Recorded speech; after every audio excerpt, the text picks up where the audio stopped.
سلام دوستان، من فرنک هستم. اینجا کانال فران دوخته. اگه اولین بار وارد کانال ما شدین خیلی هم خوش اومدین. بچه من یه الگوی بیس اولیه بر اساس متد ایتالیایی بهتون آموزش دادم. اگر آموزشش رو دیدین که هیچی، اگر آموزشش رو ندیدین لینکش رو میذارم توی دیسکریپشن یا همون کپشن، میتونید برید آموزش رو ببینید چون الگوی فوق العاده ایه و امتحان کنید. بد نمیبینید، یعنی انقدر الگوی عالیه که اگر یه بار امتحان کنید حتما دیگه دفعه بعد ازش استفاده میکنید. حالا ما توی متدهای دیگه معمولا الگو رو بچه‌ها آزاد میکشیم. مثلا تو متد مولر که خود منم قبلا کار میکردم، ما میایم الگو رو آزاد میکشیم، مثلا برای مانتو میکشیم، بعد وقتی میخوایم لباس مجلسی بدوزیم روش یه سری لقی ها میگیریم و جذب بدنش میکنیم. اما توی این متد معتقدن که اول باید الگو قالب بدن باشه، الگویی که میکشین مثل یه پوست روی بدن بخوابه. حالا شما میخوای مانتو بدوزی، پالتو بدوزی، بارونی بدوزی، هر چی، یا اصلا نه میخوای یه شومیز بدوزی، حالا میای به این الگو آزادی میدی. یعنی اون الگوی بیس اولیه درسته فیت رو اول داریم و بعد میایم بهش آزادی میدیم، حالا هر چی که میخوایم بدوزیم. امروز ما میخوایم یه بارونی بدوزیم، یه بارونی چرم من دارم برای خودم میدوزم که گفتم اینجا الگو کشی و آموزشش رو و دوختش رو برای شما بذارم که شاید برای شما هم مفید واقع بشه. فقط یه نکته ای که هست، وقتی من این الگو رو آموزش دادم دیدم یه سوال هی تکرار میشه و یه مقدار اون قسمتی از الگو که یه ذره قلق داره برای بچه‌ها سخت بود. تصمیم گرفتم از اونجا شروع کنم الگو رو، یعنی الگوی بیس اولیه رو تقریبا کشیدم، اندازه‌گیری اولیه رو که براتون میذارم، اندازه‌گیری کردم الگو رو کشیدم. حالا به اون قسمت بستن پنسه سرشونه که میخوام برسن، چون یه مقدار احساس کردم که برای بعضیا یه ذره گیج کننده بود، اون قسمت رو الان روی این الگوی خودم انجام میدم که برای شما هم تکرار بشه. پس من یه الگوی اولیه کشیدم، این قسمت پشتشه، این سمت هم قسمت جلوشه. یه لقی تو قسمت کارور پشت داشتم که بستم، یه لقی توی خط کمر داشتم که بستم و آماده است که الگوم رو برش عصایی کنم. این بارونی من برش عصاییه. خب الان من الگوی پشت رو برش عصایی میکنم که بتونم از کاغذ جدا کنم که راحت روی الگوی جلو بتونم مانور بدم. و اینکه چون این الگویی که من کشیدم الگوی جذب بدنه، آزادی هم بهش میخوام بدم، چون پارچه چرم من خیلی کش نیست و نمیخوام لباس ناراحتی بهم بده، پس یه مقدار آزادی هم بهش میدم. اون قسمت آزادی رو هم دقت کنید که اگر براتون قبلا سوال بوده سوالتون برطرف بشه. الان میخوام اول برش عصایی بکنم. خب توی قسمت پشت قبلا هم بهتون گفتم که از خط کارور بعد از اینکه لقیش رو بستین به اندازه بچه‌ها 1 تا 1 کنین، میایید بالا و مثل یه ریس، خیلی نه شیبدار نه خیلی عمقدار، به این حالت به این وصل کردم، به سر ساسون هم وصل کردم و از ساسون هم به سمت پایین ادامه میدم. حالا خطشو میکشم. یه لقی داره بچه ها اینجا، این ساسون پشت، این برش پشت که ببینیم به این حالت میکشیدین لقی رو به اندازه 0.5 تا 75 به این حالت باید ازش کم بکنید. اگر این لقی رو کم نکنید بعدا تو پرو باید کم بکنید. پس به این حالت ببینید یه لقی به این شکل میگیرم، پس کلش نهایت بشه 1 تا 1 کنیم. پس کل این لقیه بشه 1 سانت تا 1.5 سانتی متر. درست شد؟ و بعد گفتم چون این لقی رو میگیرید ناخودآگاه این برشتون از این کوتاه‌تر میشه، پس یه مقدار باید این برش رو به سمت بیرون بیایید. به سمت بیرون میایین به اندازه مثلا تقریبا 1 سانت و این رو دوباره به حلقه به این حالت صفرش میکنم. پس برش پایینتون رو باید یه ذره بزرگش بکنید. تا اینجا درست شد؟ و بعد این خط رو همینجوری صاف ادامه میدم، میشه برش عصایی.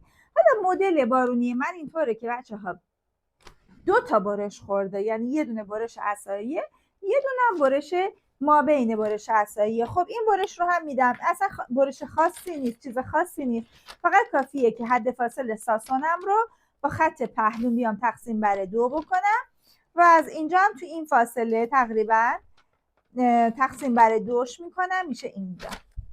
و این رو به این حالت یه برش دیگه میکشم. دیگه لقی هم حتی نمیخواد چون لقی رو قبلا اونجا گرفتیم. به این شکل ببینید.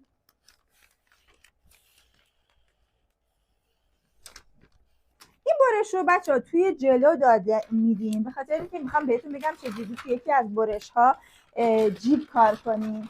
بعد برای اینکه با پشتم هم همخونی داشته باشه این برش رو تو پشت هم ادامه میدم. خب این خط ها رو همچنان بچه‌ها به سمت پایین من میکشم. ببینید الان از خط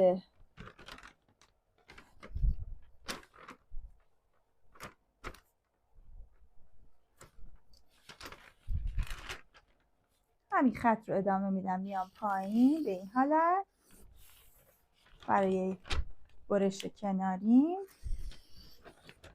و بعد خط ساسونم هم همینطور به سمت پایین ادامه میدم. بذار رفت اون ور دو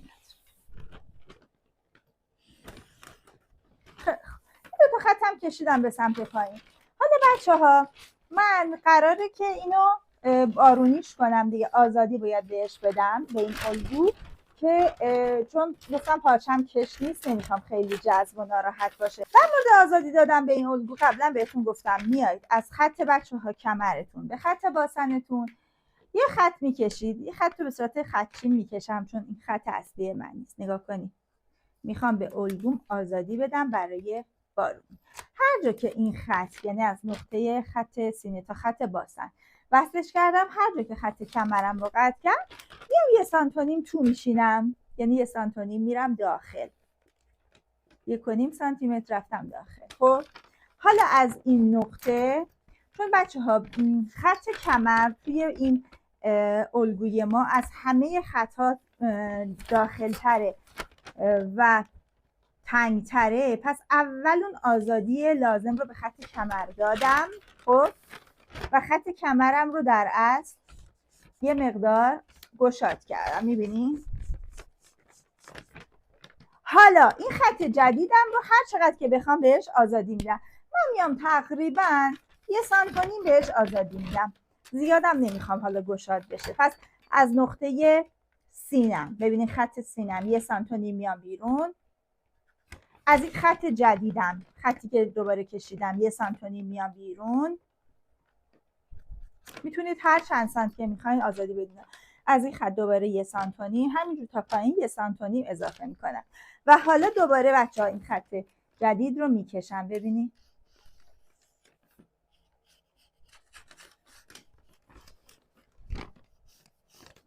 من معمولا برای پالتوها بارونی ها خیلی به الگوم آزادی نمیدم بچه‌ها، به خاطر اینکه دوست دارم فیت باشه. اما این چون پارچش چرمیه که خیلی خشکه اصلا کش نمیاد، اصلا ترجیح میدم که راحت باشه تو تنم، خیلی ناراحت نباشه. پس در یه مقدار بهش آزادی دارم. همین آزادی رو تا پایین هم ادامه میدم. الان یه نکته اینجا بهتون بگم بچه ها، برای کسایی که قبلا این الگو رو کشیدن و به مشکل خوردن سوال میپرسن. من بلندی سینم 29 سانته، پس دیگه حلقم رو همین خط سینم میگیرم چون 29 اوکیه برای یه حلقه خوب. مثلا الان بلندی سینه شما 26ه، حتما باید اینجا به اندازه 2 سانت بیاید پایین و حلقتون رو آزاد بکنید رو الگو. یا اگر بلندی شما مثلا 31، 2 سانت باید از خط سینه بیاید بالا و حلقه جدید بکشید. حلقتون دیگه خیلی بزرگه. اما الان حلقه من با خط سینم تقریبا یکیه و اوکیه، بلندیش هم اوکیه. حالا اینو کامل برش میزنم در میارم از تو این الگو که خط این کاغذم آزاد بشه بتونم بریم رو الگوی جلو بهتون توضیح بدم. خب بچه اومدم رو الگوی جلو و مشکل شما بیشتر رو الگوی جلوی کاره. ببینید من الان به خاطر اینکه یقه بارونیم یه یقه ایستاده معمولیه، پس پنس سرشونم رو لزومی نداره خیلی زیاد بگیرم چون خیلی یقه ایستاده لقی به من نمیده. من پنس سرشونم رو نصف فاصله سینم گرفتم و بقیه الگو رو که خیلی راحت کشیدید، شما هم بلدین رو میکشید. اولین کاری که میکنم بچه ها این لقی سینه رو میگیرم. ببینید به اندازه 1 سانت میام بالا. این رو برای از من سوال کردن که این لقیه مال پنس طلایی رو همیشه باید بگیریم. همیشه باید بگیرید این لقی رو، اصلا هم ربط نداره که میخوایم چه یقه‌ای بدوزم چون یه مقدار از وسط الگوتون از سیفتون به کمک این میره. و اینکه الان ببینید من دارم یقه ایستاده میدوزم ولی خب اینو گرفتم. پس برای همه یقه ها ما پنسه طلایی رو میبندیم.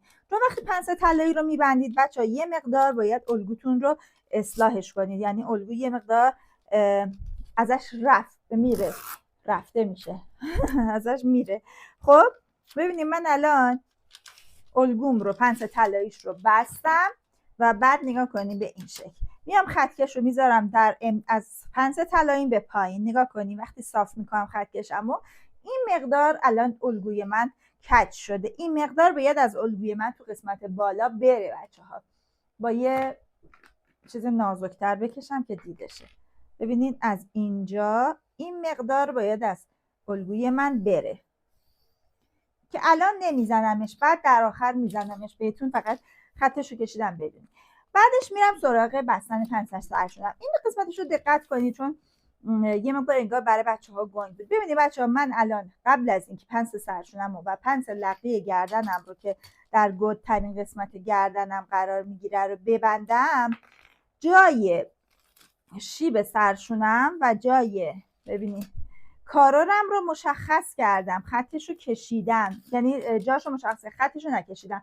ببینید این الان شیب سرشونه منه، اینم کارار منه، جاش مشخصه. الان این دوتا پنس رو باید اول ببندم. برای اینکه این پنس ها رو بتونم راحت ببندم ببینید الگو رو از خط سینه تا میزنم. ببینید این قسمتش یه ذره برای بچه ها گنگ بود، از خط سینه تا زدم. وقتی الگو رو از خط سینه تا میزنی چون بیشتر برآمدگی تو خط سینه ایجاد میشه دیگه، راحت میشه، الگو صاف میشه. میام این دوتا رو میبندم، یکی پنس لقی گردن رو که 1 سانته،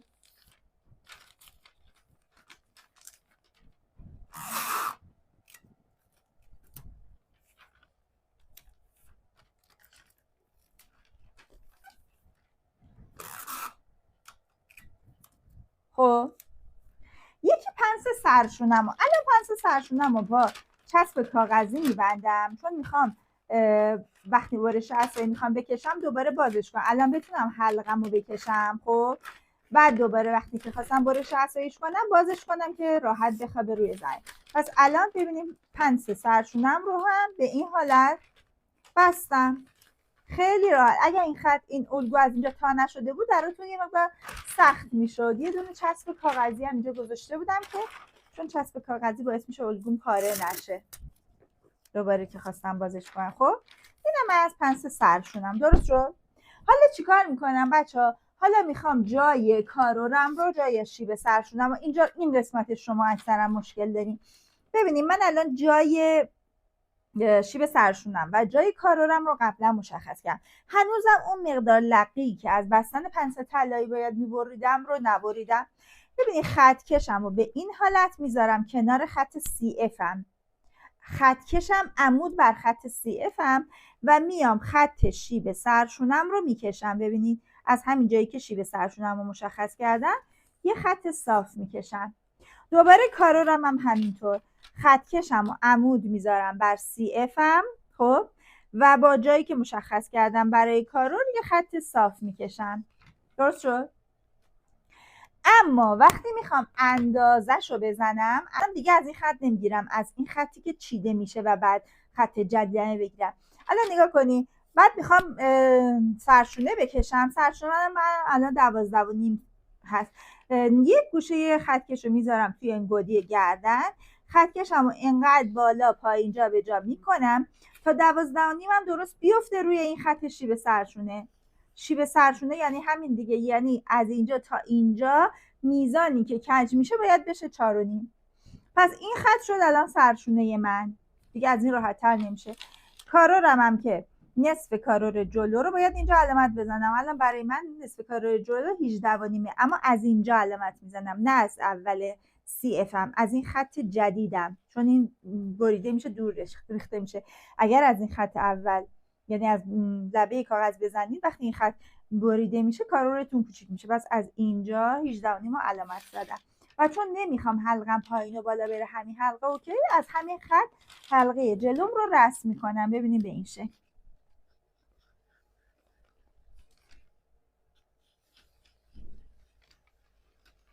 درست شد.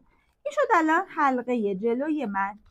خیلی راحت بود. من نمیدونم شاید من یه مقدار گنگ گفتم، وگرنه چیز سختی نداشت که اینقدر سوال پیش اومده بود. حالا الان من باید اول برش عصاییم رو رسم بکنم و بعد این رو باز میکنم. نگاه کنیم حلقم رو کشیدم دیگه. خب نگاه کنیم من به اندازه 1 تا 1.5 از این خط کارو رو بالا میرم، 1 تا 1.5 و جای برش عصایی مشابه بهتون گفتم از اینجا به اندازه 2 سانتی متر بیاید بالا. فکر کنید اینجا نوک سینه‌تونه و ندارید اینو صاف بیارید به نوک سینه وصل کنید، نوک سینه‌تون تیزی میده.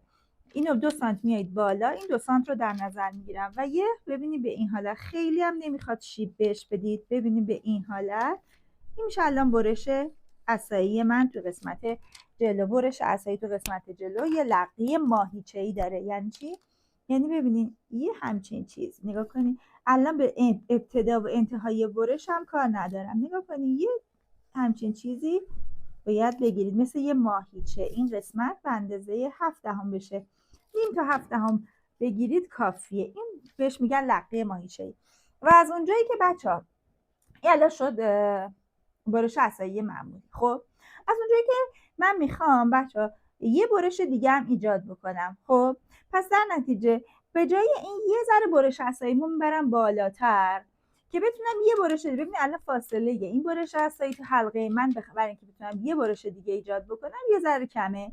یه کوچولو برشمو میبرم بالا. یعنی چی؟ یعنی به اندازه فکر کنید 1 سانت تا 1 سانت و نیم میرم بالا و این رو رسم میکنم. در اصل اینی که اول رسم کردم درسته ها، برش منه، ولی چون میخوام 2 تا برشش بکنم بچه‌ها برش اولم رو برش عصاییم باشه، بعد این حد فاصله رو تقسیم بر 2 میکنم تقریبا، چون این فاصله کم میشد این کار رو انجام دادم و بعد اون رو دوباره باز که کردم اون برش رو هم اضافه میکنم. پس این شد یه برش عصایی درست. اینجا صاف میاد، یه ماهیچه‌ای هم گرفته میشه.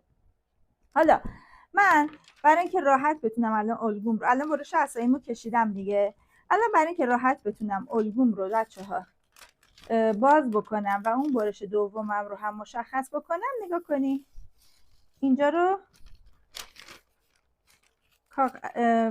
پنس سرشونش رو باز میکنم. پنس سرشونه رو که باز بکنید، پنس سرشونه رو که باز بکنید الگو برید اینو درست کنم.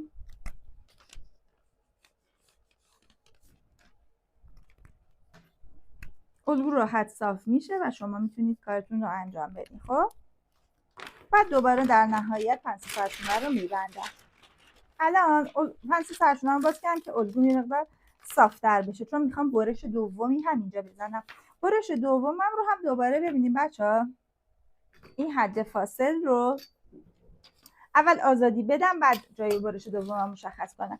برای دادن آزادی هم بهتون گفتم کافیه که از خط سینه بیارید به خط باسن وصل بکنید اول. خب هر جا که قطع کرد خط کمر رو 1.5 سانتی میشینید داخل، یعنی میایید تو 1.5 سانتی متر. خب این میشه تازه خط جدید من. نگاه کنید دوباره وصلش میکنم به سینه و به باسن. درست شد.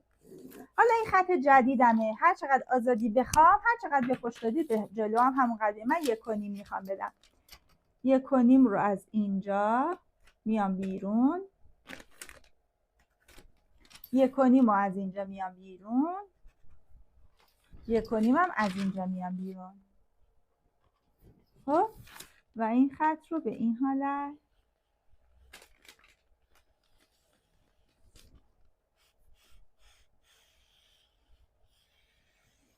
رسم کردم. تا پایین هم این 1.5 رو ادامه میدم. اون تا پایین باید این آزادی رو بدیم دیگه. بچه من اینو از قصد این قسمت الگو کشیم رو آوردم اینجا جلوی شما، چون دیدم اون قسمت یه مقدار سوال زیاد داشت، گفتم به این ترتیب سوالتونم برطرف بشه. خب حالا این شد آزادی جدید من، اینم که حلقه جدید من. خب حالا ببینید این حد فاصل رو میخوام که یه برش دیگه هم بدم، یه برش دیگه میدم که بعد تو این حد فاصله برشه بتونم جیب هم کار بکنم بچه. خب این برش دومم رو بچه میام حد فاصله این قسمت لبه کار تا ساسونم رو هر چقدر که هست تقسیم بر 2 میکنم. خب اینجا هم همینطور تقسیم بر 2 کردم و این برش رو به این حالت تا پایینم ادامه میدم. بعد بچه توی این برش میام جیب کار میکنم. خب برای یک وقتایی که میخواین عوضمان بدین میتونید از این مثلا پیراهن میخواین بدوزین، میخواین عوضمانش بیشتر باشه میتونید یه برش سومی هم ببینید مثل برش عصایی به این حالتش میکنم. شکل شبیه برش عصاییه ولی داداششه میاد کنارش قرار میگیره. پس اینم یه برش جدید دیگه. بعد در این حد فاصل بچه‌ها میام جیبم رو کار میکنم، یعنی از اینجا تا اینجا از خط کمرم به اندازه 3-4 سانتی میام پایین. بذارید همین الان اونجاشو مشخص کنیم. خب بلندی سر جیب باید بین اینقدری باشه که دست راحت بره. ببینید الان دست شما رو اگر که این قسمت پهنش رو در نظر بگیری تقریبا 10-11. خب ما معمولا 13 میگیریم، 13-14 میگیریم سر جیبمون رو. ببینید به این حالت تو این حد فاصل از اینجا تا اینجا جیب داخل درز کار میکنیم چون اینجا درز میخوره دیگه. خیلی خوب حالا دیگه میتونم پنسم رو ببندم و برشامو جدا بکنم و بعد بریم سراغ الگوی آستر رو هم ازش در بیاریم. الگوی آستر رو از داخل این جدا کنیم، پوستیش بکنیم، بعدم میخوایم ببریمش امروز اگر بشه با هم دیگه. این پنس رو ببندم.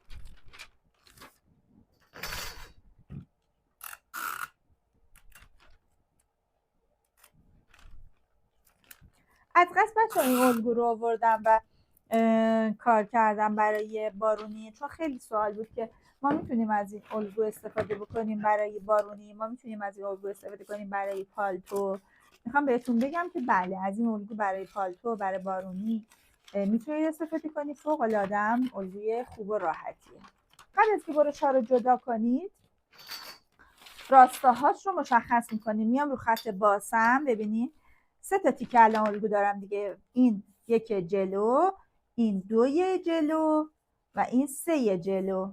خب به این ترتیب رو خط باسن راستاهاش رو ببینید مشخص کردم و حالا تیکه تیکش میکنم و در میارم.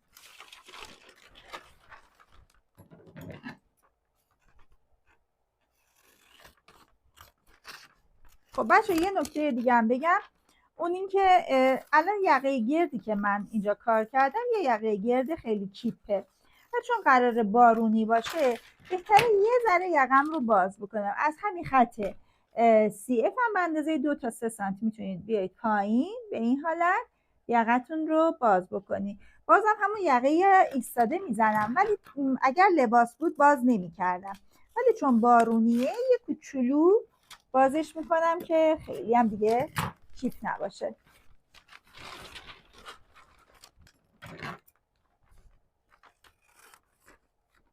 از این که تیکه ها رو بذارم کنار میام مجموع حلقه پشت و جلو رو اندازه میزنم با متر. چرا؟ چون الان میخوام الگوی آستین بکشم. به مجموع حلقه پشت و جلو الان من احتیاج دارم. ببینین الان این تیکه ها رو تقریبا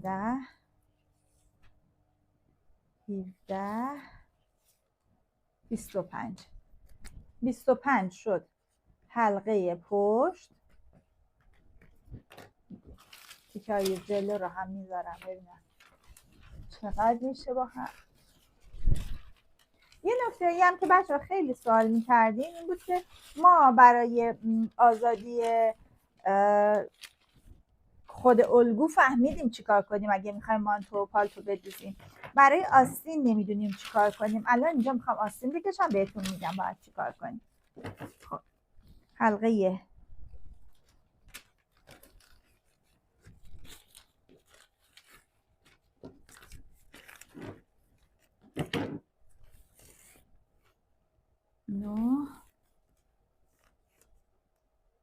19 23 23 هم حلقه جلو، یعنی مجموعشون میشه 48 کل حلقه. یعنی حلقه آستین من، دور تاج آستین من دیگه باید حداقل 51 باشه. درست شد؟ اینو گرفتم برای اینکه بدونم برای کنترل حلقه آستینم. خب بچه‌ها من الان اینو میذارم کنار، میخوام آستین بکشم. یادتونه که وقتی داشتیم ما اونجا آستین میکشیدیم من بهتون گفته بودم که آستین رو حتما باید دور بازوتون رو کیپ کیپ بگیرید وقتی میخواید الگوی آستین بکشید. ولی خب من الان میخوام مانتو بدوزم یا بارونی بدوزم و دور حلقه آستین من که کیپ کیپ نیست، بعدش هم نمیتونم بهش آزادی بدم. باید چیکار کنم؟ باید الان که میخوام الگو رو بکشم آزادی رو بدم.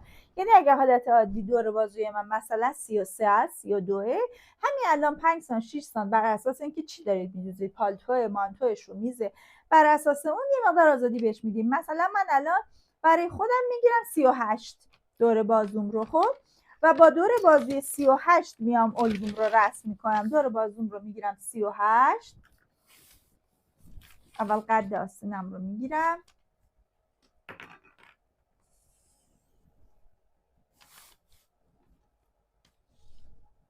قد آستینم. خب از اینجا تاج آستینم رو میام پایین. تاج آستینم رو بچه‌ها چون یه بارونیه که اصلا هم کش نداره و خیلی هم راحت نیست، تاج آستینم رو خیلی بالا نمیگیرم، خیلی هم پایین نمیگیرم. مثلا حدودا میگیرم 15. خب 15 گرفتم تاج آستینم رو، بلندی تاج آستینم رو. و بعد دور بازومو گفتم میگیرم 38. در حالت عادی مثلا اگه 33 پس نصفشو میرم به این سمت 19 سانت، 19 سانت هم میام به این ور که میشه 38. درست شد؟ الان دور بازوی من، دور بازوی من 38. 38 رو میام تقسیم بر 8 میکنم، اینجا بزنم 38 تقسیم بر 8، 4 8 32 تا 6 تا میمونه،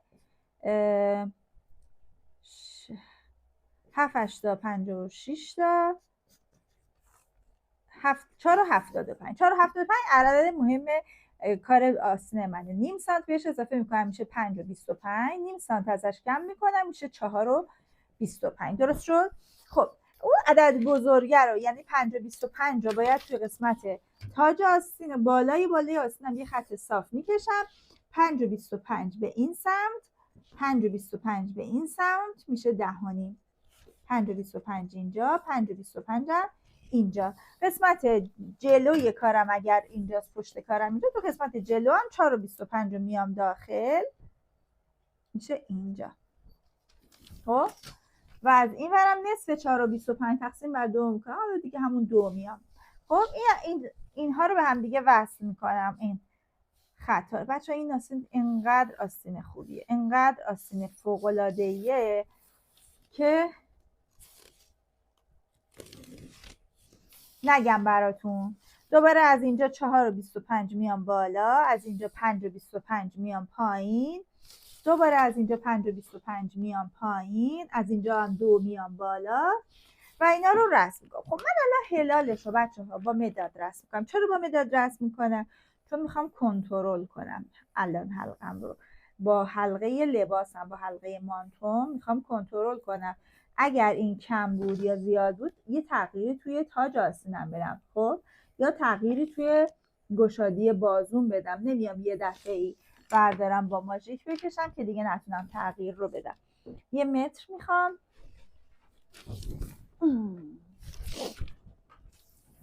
خب ببینید الان من دور تا دور تاج آستینم رو گرفتم. بهتون گفتم باید دور تا دور حلقه لباسم بوده 48، این باید دیگه 51 باشه. درست بچه ها 52 و چون درست 52 من هیچ تغییر نمیدم. حالا گیریم مثلا یه مقدار کمتر بود یا یه مقدار بیشتر بود، یا باید یا بازوتون رو، دور بازوتون رو یه ذره باز بکنید یعنی بزرگتر بگیرید، یا تاج آستینتون رو یه ذره بلندتر بگیرید. وقتی تاج میره به سمت بالا یه مقدار به دور تاج آستینتون اضافه میشه. پس همینجا کنترلش رو میکنید. اگر همه چی اوکی بود پر رنگش میکنید به این شکل. این قسمت کار بچه ها کم نذارید، نه یا کم بردارید کارو. بذارید این یه ماژیک بهتر بکشم. همینجا کنترل آستین رو انجام میدین، چون بعداً دیگه نمیتونید کار رو تغییر بدین. فوق‌العاده آستین خوشگلیه، فوق‌العاده آستین عالیه. پس الان چون مال من به اندازه 3-4 سانتی با دور اون فاصله داشت، برای من اوکی بود. اما اگر کم بود یا تاج آستینم یه ذره بلندتر میگرفتم یا دور بازوم رو یه ذره گشادتر میگرفتم. مچ آستینم هم نمیخوام خیلی گشاد باشه، به اندازه 26 در نظر میگیرم، یعنی یه 13 اونور یه 13 اینور. خب و آستینم رو به این حالت رسم کردم. میتونید آستینتون رو، همین آستین رو ببینید بچه ها، من معمولا به هنرجوام هم میگم که این قسمت کار بچه ها یه نمبر باید بیاد پایین و این رو به این حالت به اینجا صفرش کنید. میگن که اگرم میخواید آستین کتی بزنید، روی همین آستین تغییر بدید آستین کتی، چون این آستین فوق العاده قشنگه، فوق العاده زیباست، فوق العاده نشست خوبی داره. اگه خواستین این رو تغییر بدیم به آستین کتی، که من الان این کار نمیکنم، نمیخوام آستین کتی به در بیارم، چون آستین کتی یه خورده ناراحت این قسمتش و من میخوام لباسم راحت باشه توی تن. اگه اینکه یه چیز مجلسی باشه این کار رو انجام میدم. خب الان دیگه همه چی رو آماده کردیم، بریم برای با هم دیگه برشش بزنیم، دوختش هم ان شاءالله برای جلسه بعد. خب بچه یه مشکلی پیش اومد، اونم اینه که من اومدم وقتی پارچه‌ام ببرم یادم افتاد که پارچه من یک سره نیست، یعنی یه متر و 10، یه متر و 5 متر، چون آخر تاقه بوده اینجوری برش خورده است. خب و قد بارونی من خب خیلی بلنده، تقریبا 117 سانته. برای اینکه این مشکل رو برطرف کنیم میایم از کمر یه برش میدیم. الان میخوام از کمر برش بدم. خط کمر، سه تا تیکه خط کمر جلو رو گذاشتم کنار هم دیگه. از خط کمرم بچه‌ها به اندازه 2 تا 2.5 میام پایین، روی خود خط کمر برش نمیزنم، اما خط پهلوم رو همونجوری میذارم بمونه. ببینید به این حالت نگاه کنید، از خط کمرم به سمت خط پهلو، تو خط کمر از سی اف به سمت خط پهلو با شیب میرم، به این شکل میرم. نگاه کنید درست شد؟ پس از اینجا به اندازه 2 تا 2.5 بستگی به خودتون داره اومدم پایین. خب این خط کمرم بود و این رو به خط پهلو در کمر صفر کردم. اینجا رو برش میدم. قبل از که برش بدم این تیکه ها رو 1 جلو، 2 جلو، 3 جلو و خط راستاشم ببینید بر خط سینه‌ام ببینید به این حالت عمود میکنم و برش میزنم. تیکه پشتم به همین شکل، چون مجبور میشم که این کار دیگه یه وقتایی بچه‌ها ما مجبوریم یه کارهایی رو باید انجام بدیم. الان من برای اینکه بتونم بلند در بیارم بارونیمو مجبورم از خط کمرم برش بدم کار رو. دوباره وسط پشتم به اندازه 2 سانت میام پایین، مشخصش میکنم اینجا تکون نخوره فقط. خب خط کشم رو به این حالت میذارم، ببینید یه جوری که وقتی به وسط پشتم رسید تقریبا مماس بشه. به خط پهلوم صفرش میکنم به این شکل.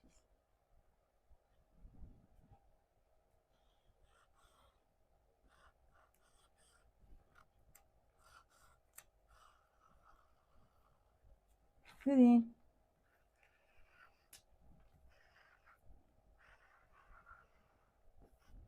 دیدم شد. برای تیکه پشتم اینجاشم می‌نویسم، چون وقتی اینا بچه جدا بشه دیگه یه مقدار